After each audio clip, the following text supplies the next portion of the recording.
Très cher ami spirituel des béliers, et je vous retrouve enfin pour votre horoscope du mois d'octobre. Alors un petit horoscope ce mois-ci un peu général, puisque je fais beaucoup de vidéos sentimentales, donc vous avez aussi des tirages sentimentaux, donc là vous pouvez, d'ailleurs ça parle beaucoup à plusieurs personnes, euh, que j'essaye de décortiquer, que ce soit pour le couple, que ce soit pour le célibataire ou dans des situations en dents de scie. Là, on va faire quelque chose un peu plus de général ce mois-ci, un peu plus simple. On va prendre trois messages. Alors, trois messages et puis sept cartes, bien entendu, pour parler un peu des forces et des conseils qu'on pourra prendre ce mois-ci. Pour les personnes qui découvraient la chaîne, ben écoutez, Arc-en-Ciel Guidance et Tarot, il n'y a pas de hasard en fait. Le principe, c'est les sept couleurs de l'arc-en-ciel sont rattachées aux sept couleurs, aux sept jours de la semaine, aux sept notes de musique, au chiffre 7, qui est le chiffre de l'éveil et qui est un chiffre sacré.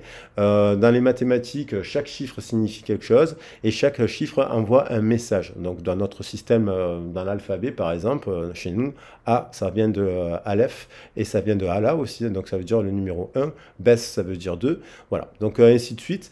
Donc moi je suis dans la pensée positive, d'où les tirages positifs. Mon objectif en tant que d'ailleurs en tant que tarologue dans les guidances privées, c'est de vous accompagner au mieux pour que d'une situation compliquée, vous trouvez des solutions. C'est le principe de la transmutation alchimique. Il n'y a pas de fatalité. On peut arriver en début de mois avec une problématique et on peut en sortir avec des solutions. Alors bien entendu, ici, le tirage reste collectif, il ne pourra pas parler à tout le monde, mais en fait, si on prend l'énergie et les messages positifs du tirage, oui, on peut les intégrer ce mois-ci et faire en sorte d'avancer pour être maître de sa destinée. Vous avez le libre arbitre. Alors, donc on va attaquer le tirage pour nos amis béliers, concernant les signes solaires, les ascendants, bien entendu les signes vénusiens, ceux qui sont qui l'ont dans la lune et ceux qui sont dans le descendant. Je vais prendre. Donc là, on était sur l'énergie du poisson qui nous parlait de lire l'énergie, d'être dans l'attente peut-être d'une situation et de revenir à une guérison par rapport à des blessures de l'enfance. J'aime bien relier les messages parce que c'est comme ça. D'ailleurs, je vous invite à regarder les horoscopes de votre ascendant et ce genre de choses, puisque vous pouvez avoir des messages complémentaires. Alors là, il y a une carte qui s'est mêlée. Oui, bien sûr, c'est moi qui l'ai mise. Alors, on va bien mélanger le jeu. Et puis, on va voir ce que nous invitent les cartes à utiliser. Alors, je vous ai mis aussi, vous savez que la constellation, chaque mois, je fais un message du signe dans lequel on rentre. Et on a justement ce mois-ci l'énergie de la balance qu'on peut intégrer. Je considère que les horoscopes, c'est un outil de développement personnel. On peut intégrer chaque mois les énergies de tous les signes et pour arriver à la maîtrise des 4 éléments. Donc là, on a la non-résistance. On vous parle en acceptant votre responsabilité des choses, la solution émerge. Donc, peut-être que vous êtes en résistance, peut-être que vous êtes dans la résistance dans un emploi, dans une relation, vous résistez à accepter que peut-être une fin, le lâcher-prise, ça nous invite au lâcher-prise. Ça nous invite aussi les plumes, vous savez, des fois on a des messages à travers les plumes blanches, sont symbole de paix. On retrouve cet oiseau, d'ailleurs de la colombe, de lumière, de prospérité aussi, entre autres, hein, parce que je ne vais pas tout détailler, mais en gros, peut-être que là, en dos de deck, vous avez essayé de mettre en place, peut-être dans un couple, un partenariat professionnel. Vous voyez, l'apprentissage, pour construire ce château de cartes, il faut du temps. Donc, des fois, le château retombe. Et après, hop, des fois, s'il n'y a que le premier étage qui tombe, on repart sur le premier, on arrive au deuxième, au troisième, pour arriver à faire quelque chose de solide dans le temps. Donc, il y a l'idée de... Il y a peut-être des obstacles en ce moment et on vous dit laissez passer, ne résistez pas, laissez venir à vous l'énergie. Voilà. Après, il faut adapter le message par rapport au professionnel ou au sentimental. Donc, on vous invite à la non-résistance. Peut-être qu'il faut accepter le changement aussi. Le changement et faire preuve de patience par rapport à certaines situations. Alors, je vais prendre un message complémentaire. J'utilise les facultés lumineuses. Elle est revenue je crois, pour le signe de la balance, ces facultés lumineuses. Vous voyez, il n'y a pas de hasard parce qu'en fait, les béliers sont les opposés solaires de la balance et ils sont tous les deux en équilibre. Le bélier symbolise plutôt la renaissance, le printemps est aussi une saison de guérison et après le gel de l'hiver et l'automne est une saison aussi de guérison après la brûlure de l'été. Donc on retrouve un équilibre.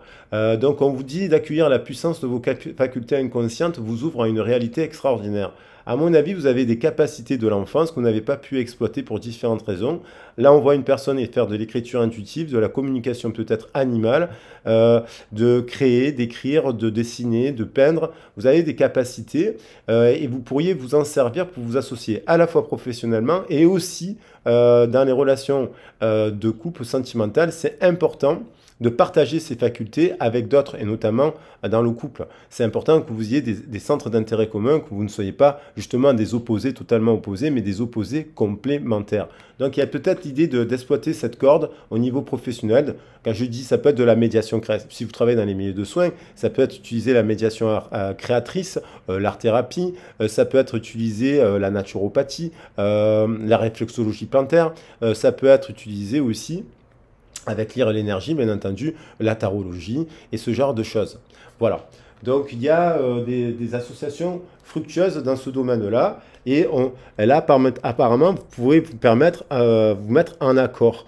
19, faire la lumière sur vos origines à la fois terrestres et célestes et revenir au cœur. Tout ce qui vous arrive existe grâce à un accord passé entre vous et l'intelligence universelle. Donc ne résistez pas, même s'il y a des périodes des fois qui peuvent être difficiles, peut-être que cela va vous permettre de travailler, de retrouver un équilibre et on vous invite à avoir confiance absolue. Cette situation peut-être qui vous peut être temporaire en fait, n'est que temporaire. Je vais prendre un autre message avec l'oracle des cristaux et des anges qui est magnifique. Et puis on va voir un message complémentaire pour nos amis béliers qui se servent justement de l'énergie de la balance ce mois-ci. Alors, une âme de tigre. L'archange Anakiel et l'œil de tigre. Donc l'œil de tigre, c'est une pierre qui permet de l'ancrage, une pierre d'ancrage et de protection aussi. Elle est similaire un peu à l'œil de taureau. Et on vous dit que vous avez une âme de tigre. Donc l'âme de tigre, les tigres, ce sont des animaux un peu solitaires. Mais ce sont aussi, ils sont régis par le signe de feu. Ce sont des animaux, en fait,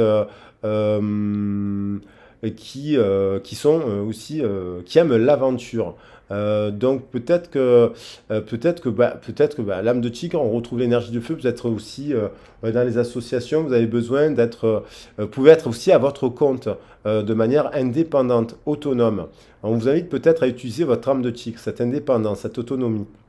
Il y a aussi l'idée de quelque chose vous avez besoin de protection et d'ancrage, de sécurité. Mais on vous dit que vous êtes en sécurité. Alors après, il faut définir, il y a peut-être le grand geste, peut-être il y a une main à tendre vers une personne, il y a peut-être une main à tendre vers soi-même, de croire en soi-même, vous avez de faire un premier pas dans la direction, alors soit ça peut être dans une nouvelle relation, mais dans un nouveau partenariat professionnel, de faire un premier pas. Un premier pas dans une nouvelle direction où vous pourriez utiliser vos facultés lumineuses. Et on vous invite aussi à des unions aussi basées sur la passion avec l'âme de tigre. Je vais prendre 7 messages complémentaires avec le tarot Soshen que je vais poser sur mes 7 chakras pour avoir des messages complémentaires. Alors, allez-vous l'adapter pour le professionnel, et votre situation sentimentale, célibataire, en couple ou en relation en dents de scie. Après, bien entendu, si vous avez besoin de faire un point, vous n'hésitez pas à me contacter. On essaie de trouver un créneau, je vous donne, voilà, pour faire un point. Là, il y a une fin de cycle. Certainement, dans un couple, il y a une fin de cycle. Il y a un épuisement qui peut être lié au surménage, au travail, les enfants, la famille, les amis, les dettes, des factures, des choses comme ça. Il y a beaucoup de mental. Il y a un épuisement physique. Il y a aussi professionnellement un épuisement professionnel physique. Vous vous sentez extrêmement, il y a certains, bien entendu, ça ne pourra pas parler à tout le monde, certains béliers peuvent se sentir très fatigués. Alors, je vais rallumer la bougie parce qu'elle s'est éteinte. Je vais reprendre une nouvelle bougie. Hop, excusez-moi. Alors, les bougies, les bougies, elles sont là. Bon, allez, hop. Donc voilà, donc s'il y a épuisement, ça veut dire arrêt de travail, arrêt maladie. Il y a des personnes qui travaillent beaucoup dans les domaines de la santé qui regardaient la chaîne. Il est important de savoir s'arrêter, de faire des pauses. Aussi de faire des fois dans des secteurs d'activité, de faire des pauses carrément dans le secteur d'activité parce qu'il y a des métiers qui sont épuisants. Donc c'est des fois faire une pause pour mieux sauter, hein. Le tigre, il rebondit. Donc des fois, on s'arrête pour faire un point parce que sinon, on s'oublie, on oublie sa propre santé. À s'occuper de la santé des autres, des fois, on oublie de s'occuper de sa propre santé. Il y a peut-être dans une relation aussi un épuisement. Dans l'isolement aussi, il y a les célibataires. Vous voyez, cet épuisement peut amener la renaissance de quelque chose. Des fois, il y a des périodes qui peuvent nous sembler extrêmement difficiles, comme un épuisement physique, un burn-out ou un célibat trop long. Mais du coup, hop, à travers ce moment-là, on peut réidentifier des choses qu'on ne faisait pas parce qu'on travaillait trop. Dans le couple, on s'oubliait. Donc la renaissance, elle nous invite à redéfinir notre temps de loisir, notre temps de travail, notre temps dans notre sphère privée. Est-ce qu'il y a, ça peut être aussi à travers, je vois une personne qui fait de la musique, est-ce qu'il y a pas quelque chose à exploiter, vous voyez, au niveau des ateliers créatifs, il y a l'idée de renaître par la créativité, donc dans des activités artistiques.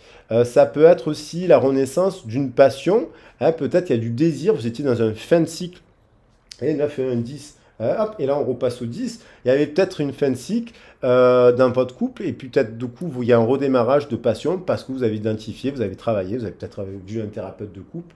Voilà. Et il y a aussi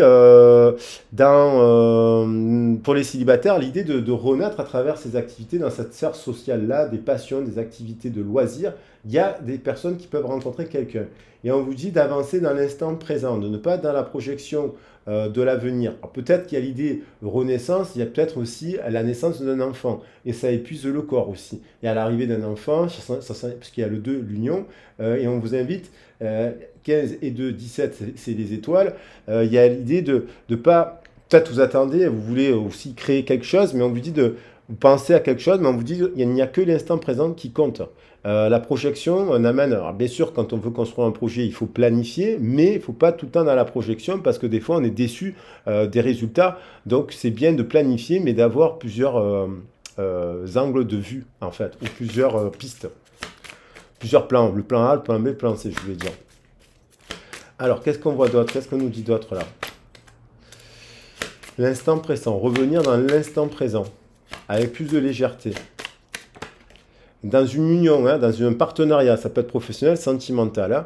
Hein, dans une relation à dents de scie, ça ne sert à rien. Oui, effectivement, vous êtes peut-être épuisé d'attendre des retours d'une personne, mais on vous dit il est bon de sortir, de faire la fête, quoi, de renaître et de vivre l'instant présent.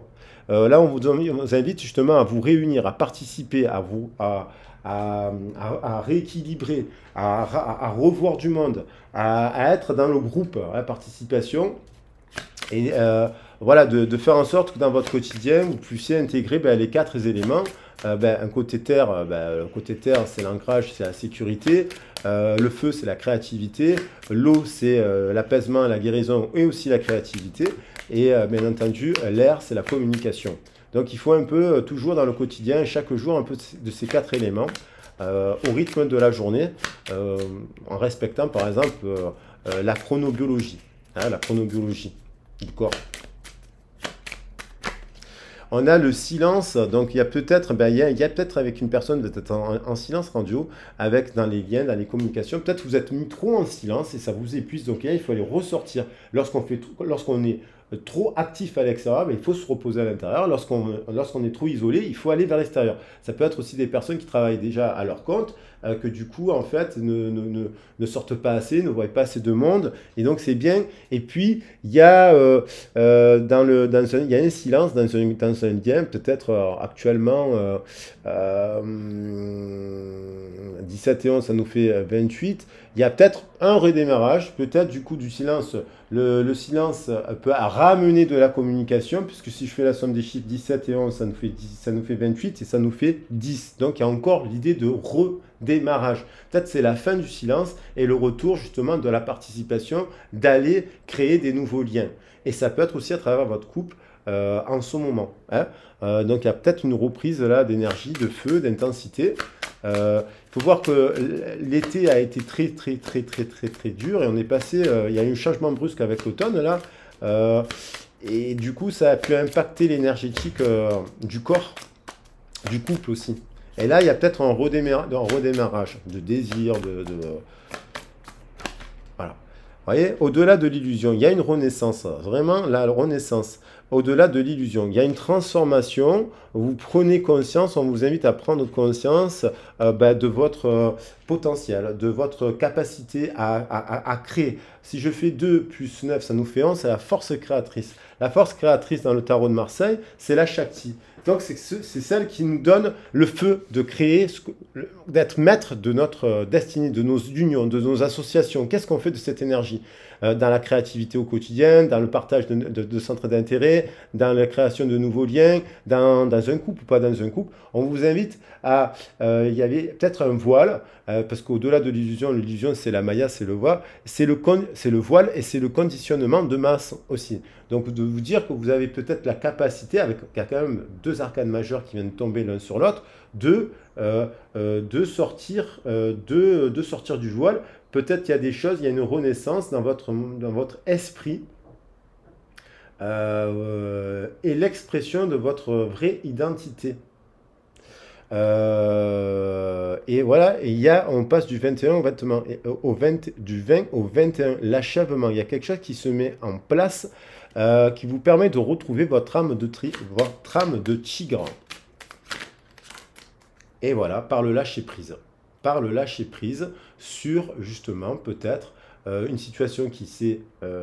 voilà, peut-être qu'il y a votre couple qui s'est écroulé, ben, vous allez repartir sur un autre truc, sur un autre couple. La non-résistance, je vous parlais de lâcher prise au début de tirage, ça fait écho, 8 et 7, 15, à travers le 15, c'est le diable et c'est la passion. Et je pense qu'il y a quelque chose que vous avez compris, soit que vous êtes célibataire, pourquoi il y avait un problème, soit dans la relation d'identité, vous lâchez prise sur l'attente que vous aviez vis-à-vis d'une personne, que peut-être vous considérez comme votre flamme jumelle, et dans votre couple, il y avait peut-être des blocages liés à l'épuisement, et puis vous avez redéfini un peu les choses, votre sphère, pour revenir à de la structure avec le 4, au centre du cœur, et du coup, boum, boum, boum, on a un regain de passion.